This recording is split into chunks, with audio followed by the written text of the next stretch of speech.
our movement is about diversity and inclusion. It's about ensuring access to the vote, ensuring good democracy.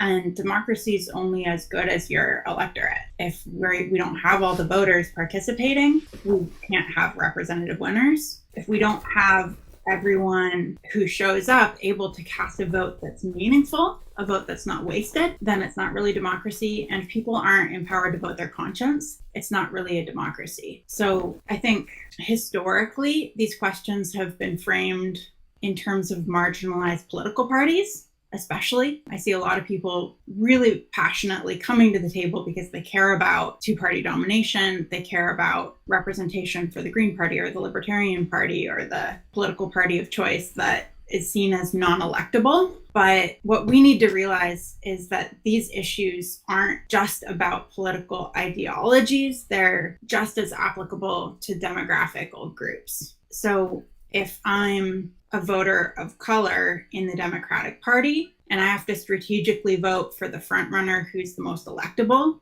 who is the most electable is always going to be the person who's got the look of a candidate or has the big money or has the establishment backing. So that electability bias directly entrenches implicit bias into our outcomes, and it directly kind of coerces voters into falling in line, or else you risk spoiling the election, throwing the election to your worst case scenario.